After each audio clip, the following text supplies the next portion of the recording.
وہ اللہ تعالیٰ کے حضور حاضر ہو گئے۔ اللہ تعالیٰ ان کی مغفرت کرے، ان کے درجات بلند کرے اور جنت میں انہیں اعلیٰ مقام عطا فرمائے، آمین۔ دوسری جانب ترکی اور شام میں گزشتہ روز آنے والے تباہ کن سلسلہ وار زلزلوں سے زمین بوس ہو جانے والے عمارتوں کے ملبے تلے دبے افراد کو نکالنے کا عمل شدید سرد موسم کے باوجود جاری ہے، جبکہ ہلاکتوں کی تعداد 5000 سے تجاوز کر چکی ہے، جبکہ ترکی کی disaster management emergency management authority کا کہنا ہے کہ اموات کی تعداد 3419 ہے۔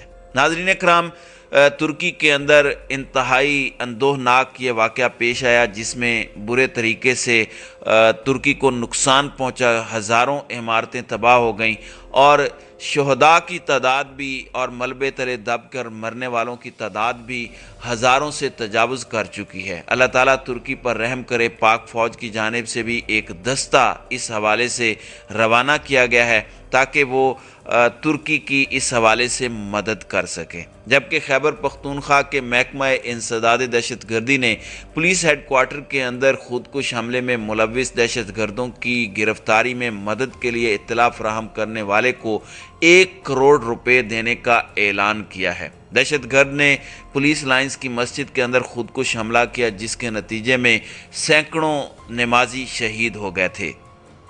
سی ٹی ڈی کے مطابق اس سلسلے میں اطلاع دینے والے شہری کی شناخت کو خفیہ رکھا جائے گا اور خودکش حملہ آور یا اس کے سہولت کاروں کے بارے میں معلومات دینے والے کا نام بھی صیغہ راز میں رکھا جائے گا۔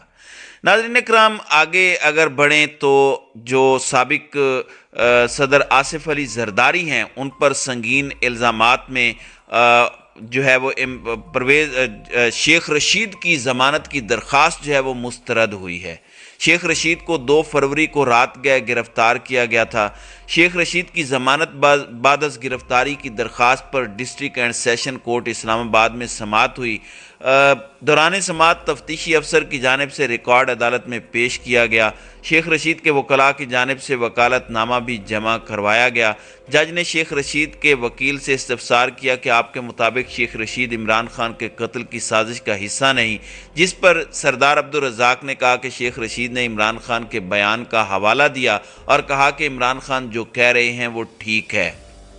وکیل سلمان منیر نے کہا کہ شیخ رشید دوران حراست بھی قابو میں نہیں آ رہے۔ مدعی کے وکیل کی جانب سے شیخ رشید کی درخواست ضمانت کی مخالفت کرتے ہوئے کہا گیا کہ ضمانت ملنے پر شیخ رشید شہریوں میں اشتعال پھیلائیں گے۔ جو بندہ حراست کے دوران بھی بیانات سے باز نہیں آ رہا وہ باہر آ کے کیسے رک سکتا ہے؟ فریقین کے دلائل سننے کے بعد جوڈیشل میجسٹریٹ عمر شبیر نے شیخ رشید کی درخواست ضمانت پر فیصلہ محفوظ کیا، جسے بعد ازاں جاری کرتے ہوئے ان کی جو اپیل ہے وہ مسترد کر دی گئی۔ دوسری جانب سابق وزیر اعظم عمران خان کے خلاف توشہ خانہ ریفرنس میں آج حاضری سے استثناء کی درخواست منظور کی گئی ہے۔ عمران خان کی جانب سے کیس لڑنے کے لیے 4 وکلاء کی ٹیم تشکیل دی گئی۔ سماعت کے آغاز پر عمران خان کی جانب سے طبی بنیادوں پر حاضری سے استثناء کی درخواست دائر کی گئی، جس پر جج ظفر اقبال نے استفسار کیا کہ کیا مچلکے جمع کرا دیے۔ اس پر عمران خان کے وکیل گوہر علی خان نے بتایا کہ جی عمران خان کے ضمانتی مچلکے کل جمع کرا دیے۔ جج نے ریمارکس دیے کہ ایسے حاضری سے استثناء کی درخواست دائر ہوتی رہی تو فرد جرم کیسے عائد ہوگی؟ سعد حسن نے اعتراض کیا کہ عمران خان ابھی تک عدالت کیوں نہیں آئے؟ کنٹینر پر عمران خان کو ناچتے ہوئے تو ہم نے دیکھا ہے۔ اس پر عمران خان کے وکیل علی بخاری نے کہا کہ ایسے بیانات نہ دیے جائیں جس سے لگے کہ منشیوں والا کام کیا جا رہا ہے۔